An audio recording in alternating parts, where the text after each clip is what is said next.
Open the podcast bay door as hell.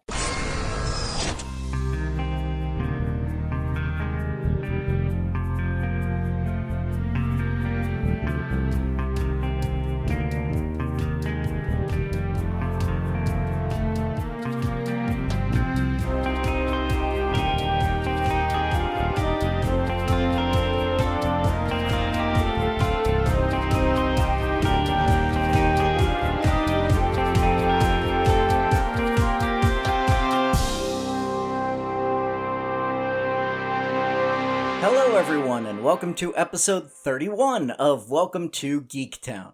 I'm your host, Kurt Onstead. I've been a proud geek all my life, being into role-playing games, board games, sci-fi, fantasy, and especially superheroes and comics. And I want to help others join me in those pursuits. But I've found that sometimes people can get overwhelmed or feel left out because they don't already have what some consider the requisite knowledge to be considered a fan. And that's where Welcome to Geektown comes in. Here you can ask your questions without feeling like a gatekeeper is calling you out for not yet being fully versed in every aspect of your new interest. Before the month ends, I want to give my monthly shout out to my patrons. Actually, right now it's just patron. Thank you, Josh Bald, for continuing to support the show. And if you, listening, are enjoying my work, please consider visiting patreon.com/welcome to Geektown. It's just $1 per month, and as my way of saying thank you, I provide audio outtakes, full scripts, and other bonus content there. If you already support other creators at Patreon, by adding me as well, you actually help everyone else you support just a little bit more, as the fixed fees Patreon takes out are split between all the different artists you support. So please consider adding me into that list. Thanks. This week's topic wasn't brought on by any one specific person's question, but by multiple discussions that my friends and I have had over the past few weeks since the release of Avengers Endgame. We're all trying to figure out the rules of time travel. I believe I understand how it's supposed to work in the new movie, but before we get into it, let's look at two other famous time travel movies that are specifically called out in Endgame so that we can compare the rules. Obviously, in order to do this, I'm going to need to get into spoilers about Avengers Endgame. If that concerns you, but you want to listen to the rest of the episode, check the show notes. I will note the time codes of when I start and stop going into details on that movie. My roommate pointed out that you can classify time travel stories into two categories. Ones that care about the rules and ones that don't. For instance, the Terminator franchise has so many different conflicting views on how time travel works because the stories aren't really about time travel. Instead, time travel is just a plot device to get killer robots into a present-day story. So I'm concentrating on the movies that actually do care about the rules and do what they can to keep them consistent within their universe. Before we get into the movies themselves, let's discuss two famous time travel paradoxes: the grandfather paradox and the bootstrap paradox, so we can see which versions of time travel avoid those and which have those issues. The grandfather paradox goes like this. You travel back in time to before your father was born and kill your grandfather. This means that you could never have been born, but that means you could never have gone back in time to kill your grandfather. So he's alive to have your father and you're born, so you can go back in time to... And you can see the problem. This causes an endless loop. The other paradox I want to bring up is the bootstrap paradox. That thought experiment goes like this. Let's say you go back in time to meet your favorite writer and bring a copy of their best-selling book with you. However, you go back to before the author actually wrote that book, and you leave your copy behind. They then take that book and submit it to be published, which it obviously is. Now, the question is, who wrote the book in the first place? The work seems to have created itself. The name Bootstrap Paradox comes from the book The Adventures of Baron Munchausen, specifically a scene where the titular hero describes how he escapes from quicksand by pulling himself up and out by his own bootstraps, a feat that is obviously impossible. Now that we understand these paradoxes, let's look at various theories of time travel and how they interact with those potential issues. We'll begin with what is arguably the most popular time travel movie of all time, Back to the Future. I'm going to call this version Single Malleable Timeline. When Marty travels back to 1955 and starts making changes, those changes ripple ahead in the timeline and start to change things, which is why the images of Marty's siblings and then himself start to disappear in the photograph he's carrying.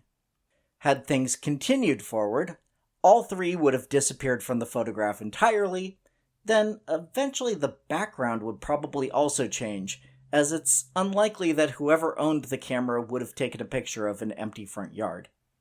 Of course, as you likely remember, Marty fixes his parents' relationship and even improves things so that when he returns Back to the Future, hey, that's the title, his parents seem happier and are definitely more successful financially. So the timeline changes, but it's not an entirely new timeline, despite Doc Brown explaining it as an offshoot, because there's still only one Marty.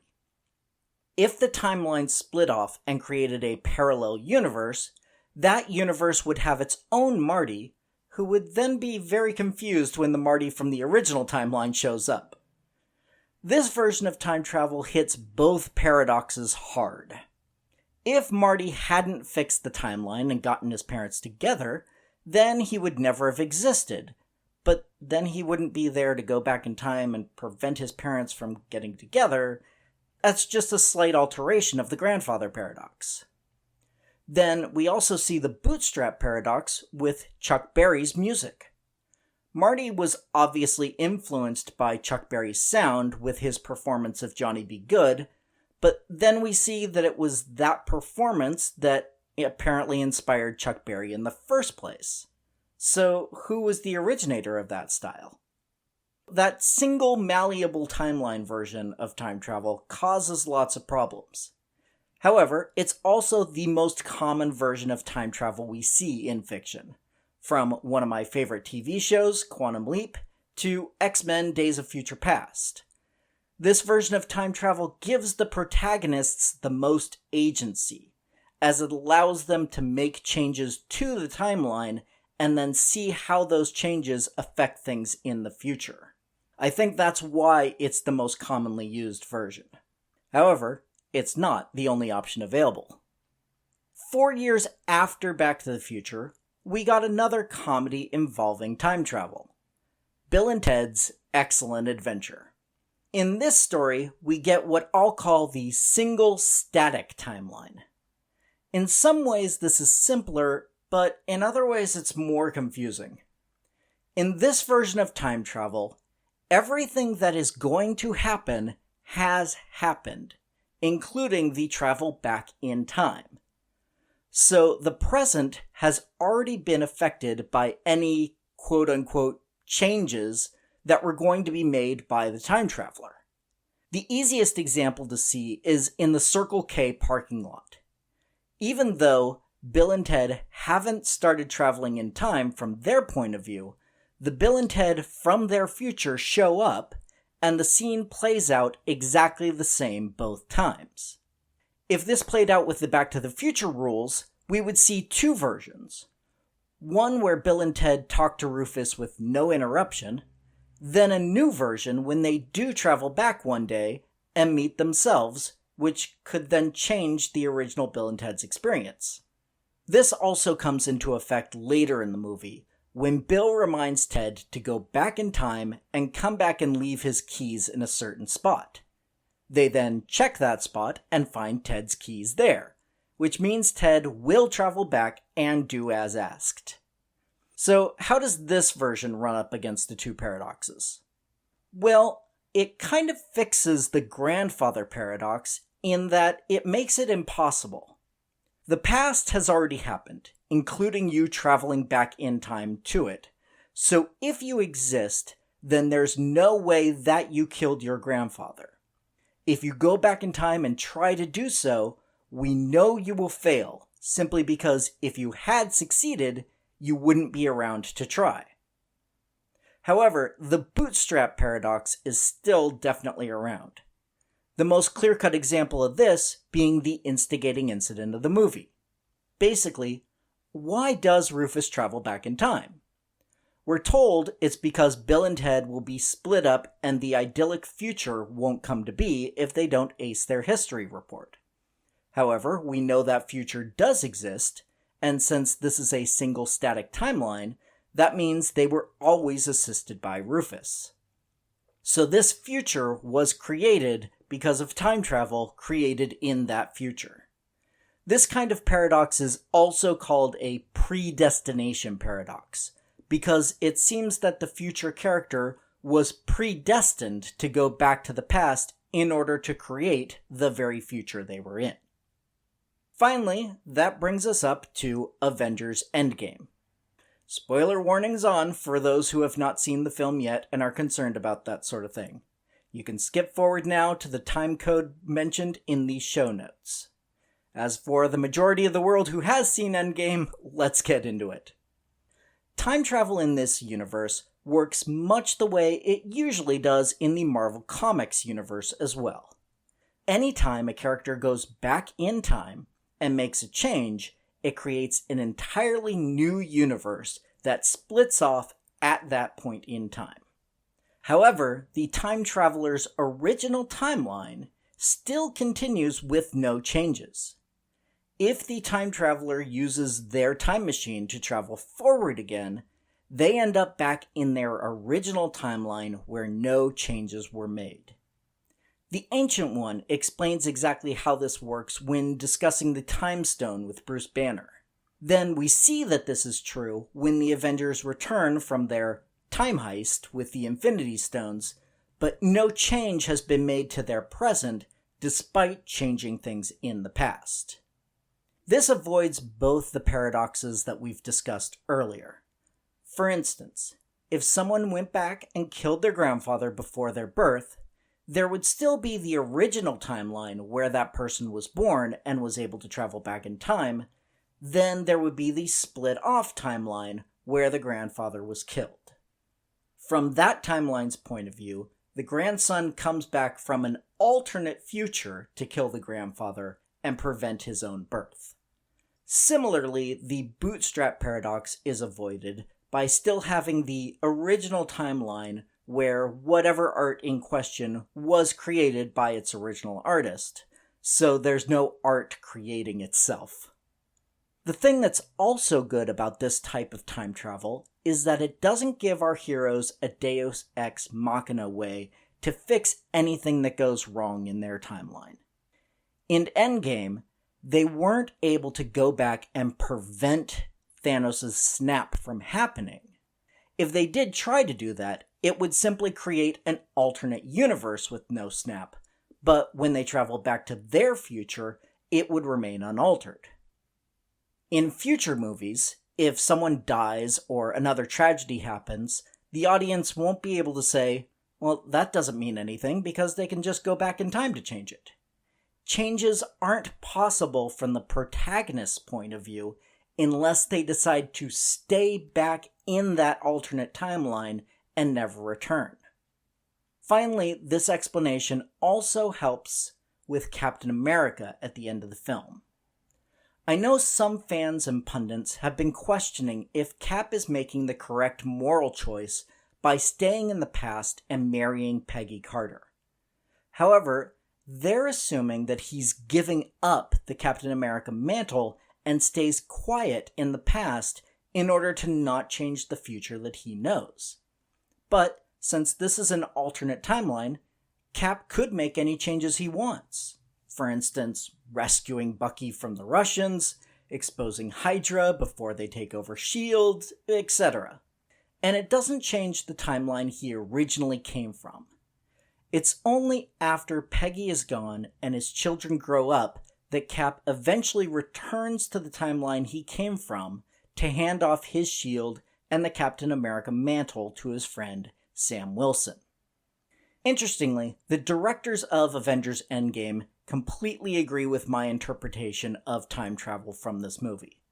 However, the writers do not. They stated in an interview that the timeline that Steve stayed in is the same that he originally came from. But since that revelation comes from outside the movie and contradicts the explanation we're given within the film itself, I feel free to ignore it. So, that's my take on time travel. But how about you? Do you agree with my explanations/interpretations of time travel in these various films? Do you have other time travel movies you want to explore? Or maybe you have a question about some other aspect of geek culture. You can ask them or leave me any other sort of comment by sending an email to me at welcometogeektown, all spelled out, @gmail.com. Or leave a comment directly on the show notes at www.welcome2, the number 2 in this case, geektown.com. Other contact options include facebook.com/welcometogeektown or Twitter @geektownpodcast. Also, if you'd like to support the show directly, come join the Patreon at patreon.com/welcometogeektown for just $1 per month to get access to full scripts of the shows, outtakes, and a monthly shoutout. You can also help the show grow by subscribing and giving a 5-star review over on iTunes to join the Geektown City Council, which helps other people find the show so we can all tell them, "Welcome to Geektown, population, us." Welcome to Geektown is written, narrated, edited, and produced by me, Kurt Onstad. Theme music is by Aaron Levitz, logo art by Archie Santana. All other sound clips are the copyrighted material of their respective owners, and no infringement is intended.